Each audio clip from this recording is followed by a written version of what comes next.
যে আমার হাত পা বাঁধছে, এই যে আমি ভিতরে ওই যে ঠুয়ালা ছবিটা ওই আমার ওই আপার কাছে তো এই গ্যালানটা নিয়ে আইসা পরে হাত পা বাঁধা ছিল, আমি কিছু করতে পারি না, পরে পিছন দিয়ে আমার ডাইলে দিছে।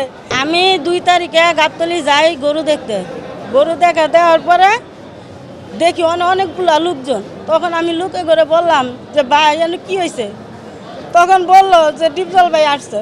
তো কইলাম তাহলে ডিপজল ভাই আসছে, আমিও তো তার ভক্ত ছবি দেই, তাহলে আমি তার সাথে 2টা কথা বলবো।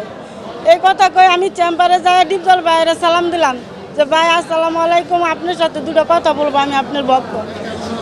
তখন ডিপজল ভাই বললো এই মহিলা কিভাবে ঢুকলো, মহিলার ঘাড় ধাক্কা দিয়ে ভাই করে দে। তখন ওই ফয়সাল ভাই কি করলো, আমার ঘাড়ে ধরলো, ঘাড়ে ধরার পরে আরও 2 জন লোক আইসা, পরে 3 জন লোক আইসা আমার ধাক্কা দিয়ে ফেলাই দিল। ফেলাই দেওয়ার পরে আমি বললাম আপনারা কেন আমার ধাক্কা মারলেন, আমি 2টা কথাই বলতাম, বইলে চলে যাইতাম, আমি তো এনে অন্য কিছু কই নেই। পরে বেশি কথা কইলে তোরা মায়েরা তোরাক নদীত ফেলাই দিম। তখন আমি একটু ক্ষিপ্ত হইলাম যে আপনি তোরাক নদীত কেন ফেলাবেন, আমারে ফেলান দেখি। তখন এই কথা কওয়ার পরে বলতেছে যে হ্যাঁ এইভাবে কাজ হবে না, হ্যাঁ রে ধরার পরে এই কথা কওয়ার পরে 10-15 জন লোক নিয়ে আসলো, নিয়ে আসার পরে আমার হাত পাও বাঁধলো, বাঁধার পরে যেরকম মায়ের সেরকম ঘুষি, যেরকম ঘুষি আমার তল পেটও লাথি দিছে, আমার সিলি ভাইটি আছে, এরপরে লাথি দিয়ে হাইরা পরে ফয়সালা কইতাছে অনেক একটা গ্যালান আছে ছোট, এই গ্যালানটা নিয়ে আয় ওরে জন্মের একটা শিক্ষা দিয়ে দে। তখন এই গ্যালানটা নিয়ে আইসা পরে হাত পা বাঁধা ছিল, আমি কিছু করতে পারি না, পরে পিছন দিয়ে আমার ডাইলে দিছে, ডাইলে দিয়ে হাইরা পরে কয় কি যা জন্মের শিক্ষা হয়ে গেছে ওরে সাইরা দে। তখন আমার সাইরা দিল, তখন আমি শরীরের জ্বালায় আমি কিছু করতে পারি না। পরে আমি রাত্রে আইসা পরে বাসায় 9টার দিকে আসার পর আমার আত্মীয় স্বজন জিজ্ঞাসা কি হয়েছে, আমি পরে কইলাম আমি কোনো কথা কই নাই, না কথা কইয়া পরে আমি অনেক ঘুমাই গেছি, আমার এনে বড় বড় ঠুয়া উঠছে।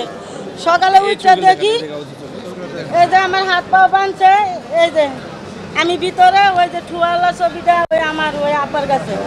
সিলভার টিপ কন্ট্যাক্টে তৈরি নিরাপদ ও নান্দনিক ক্লিক সুইচ নির্ভরতা জীবন জুড়ে। প্রথম কথা হচ্ছে আইনের অধিকার, আইন পাওয়ার অধিকার সবারই আছে, সেই হিসেবে আমরা একটা আপনারা দেখছেন সে একজন গার্বেজ কর্মী ছিল, সে একজন নিতান্ত একজন দরিদ্র মানুষ, আমরা তাকে আইনের সহায়তার জন্য আজকে তার পাশে দাঁড়িয়েছি।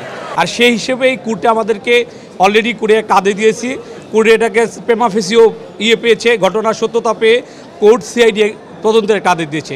আর আপনার প্রথম কোশ্চেন ছিল কেন আমরা থানায় নিয়ে গিয়ে সরাসরি কোর্টে আসলাম। একটা নিতান্ত দরিদ্র লোক, এবং আপনারা সবাই জানেন মনোয়ার খান ডিপজল একজন প্রভাবশালী এবং তার ব্যাপক প্রভাব আছে, সেটা বলার বাইরে, সবাই জানে। তার বিরুদ্ধে আমরা অবশ্যই বাদীনি থানায় গিয়েছে, থানায় যে কোনো প্রতিকার নেবে, অনেকদিন ঘুরেছে, সরাসরি সে আমাদের সাথে যোগাযোগ করেছে, আমরা তাকে আইনি সহায়তার জন্য আমরা স্যারের কোর্টের দ্বারস্থ হয়েছি।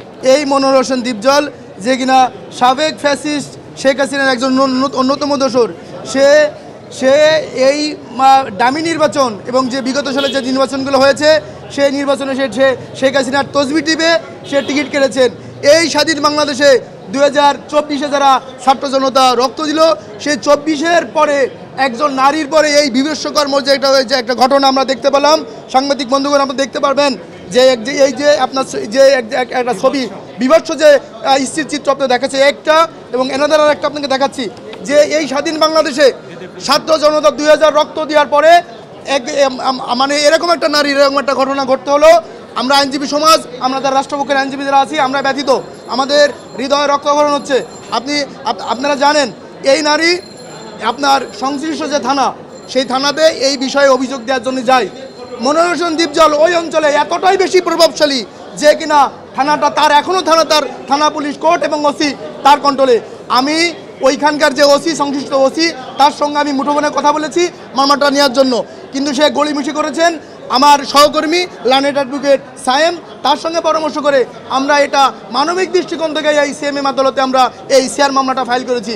সাংবাদিক বন্ধুগণ, আপনাদের বলতে চাই, এই মনোয়ার হোসেন ডিপজলের মতো যারা রক্তচক্ষু দিয়ে এই আমাদের এই মা বোন এবং আপনার যে ভিকটিম আজকে এই আদালতে হাজির হয়েছে, আমরা চাই ন্যায় বিচারের পথ সুদৃঢ় হোক। আমরা চাই সে ন্যায় বিচার পাক, যাতে করে আর কোনো বোন তাকে এই অ্যাসিড দিয়ে তাকে এই বুক ঝলসে না দেওয়া হয়। আমরা আগে শুনেছি যে অ্যাসিড ছুড়বেন তো মরবেন। বিগত সালে দেখলাম যে যত নারী নির্যাতন হয়েছে সেই নারী নির্যাতনের মামলা এটা কিন্তু আপনার বিচার সেইভাবে শেষ হয়নি। শেষ হয়নি বলেই এই সমস্ত মনোরঞ্জন দীপজল এবং তাদের দোসররা এই কাজ করতে তারা সাহস পায়। আমি ডক্টর ইউনূস সরকার ইন্টারিম গভর্নমেন্টকে বলবো এই বিচারটা দ্রুত বিচারের মাধ্যমে, স্পিডি ট্রায়ালের মাধ্যমে, আমাদের নারী শিশু আইন আছে, দ্রুত বিচার আছে, অ্যাসিড আইন আছে, পেনাল কোড আছে, সব কিছু একসাথে একত্রিত করে আমরা যেন এই ন্যায় বিচারের জন্য এই বিচারটা দ্রুত হোক এবং এই বোনটা ন্যায় বিচার পাই। সবাইকে ধন্যবাদ। আসসালামু আলাইকুম।